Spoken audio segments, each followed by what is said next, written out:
Hello, this video is about the Applied Instruction Project, which is a final for EDU 605 Differentiated Instruction. This video has 9 parts. Differentiated instruction is about acknowledging that students come from different levels of readiness, interest, and student learning profiles and different learning styles. The overview of the assignment is that first grade students will understand sentence structure and why it's important.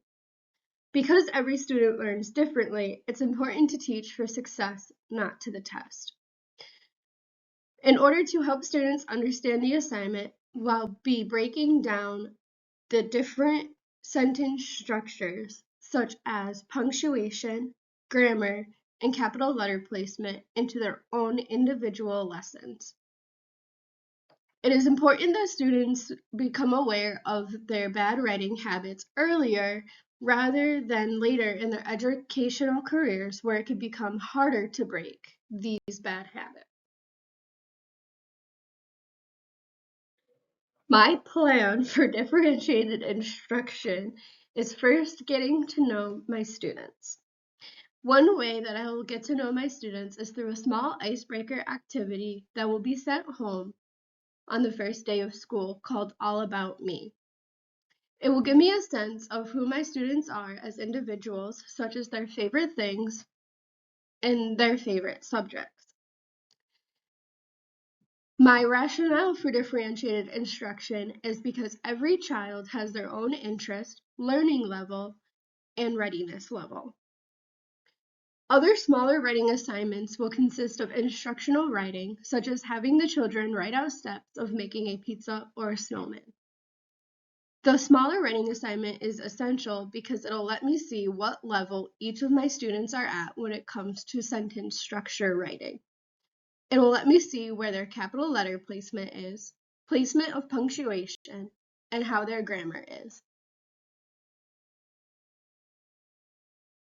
Here's the Get to Know Me activity. Students will work on About Me papers at home individually. This will give me a sense of if they prefer individual work or group work. Individual work is where students work by themselves to fill out this paper. It'll give me a sense of their sentence structure writing as well as their favorite things. I will have these posted around the room for other students so they could get to know their peers and see if they have common interests. The During Learning activity, also known as interactive, will be filling out one of these rubrics. It's important for students to fill out one of these rubrics after the writing assignment because students need to self-evaluate. That way, they can reflect on how they grew. Students will also meet with the teacher to go over anything that they may have missed during the sentence writing structure lesson. The teacher will then compare on their own, not in front of the student's rubric and how they filled it out versus their own.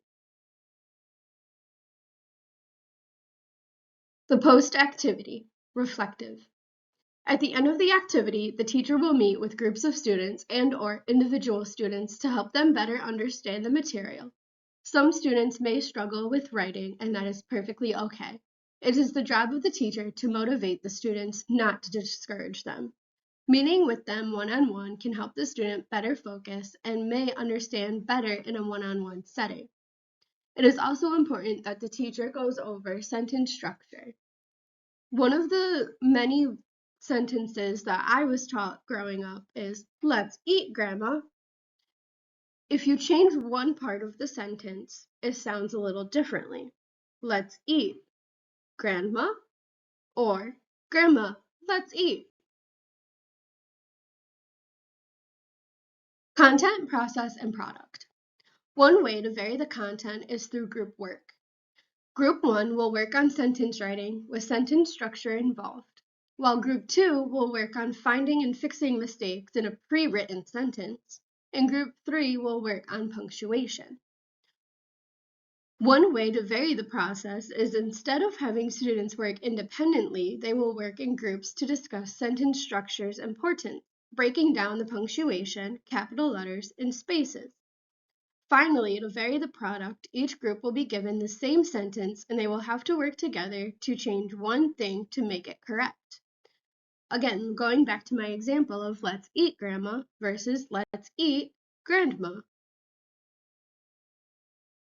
Strategies for differentiated instruction is important.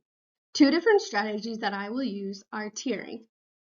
Tiering groups is important because it can challenge the students to want to do better, as well as help the students learn from one another. Another one is group investigation. Group investigation can open their minds and allow them to want to know more about the topic and why it is important. Children are naturally curious, and group investigations allows the child to explore their curiosity in a safe way. They can also ask why, how, when, and where questions. Some future goals that I have are talking to my coworkers about things that may have worked or did not work for their students as well as themselves in their own classroom. Documenting everything is another goal so I can refer back to what worked for me and what did not work for me so I do not forget and repeat what did not work for me. Finally, trial and error. Everything is about trial and error. You have to keep trying to eventually find what works for you and what is the right fit. In short, we should be teaching students for success, not to the test. Students are individual people, not something that is a number from a test or an IQ score. It is important that students feel successful during their educational journey because everyone has their own levels of readiness, interests, student profiles, and learning styles. Children are children, not robots, and it's important that we teach them as a child and not a machine. Thank you for listening to my presentation. I really hope you enjoyed, and I hope some of this was at least a little bit helpful. Here are some references that I had posted throughout the presentation. Feel free to visit these different references to learn more about differentiated instruction. Do you feel ready to differentiate instruction in your own classroom? If so, let me know. If not, please feel free to visit these sources to learn a little bit more about differentiated instruction.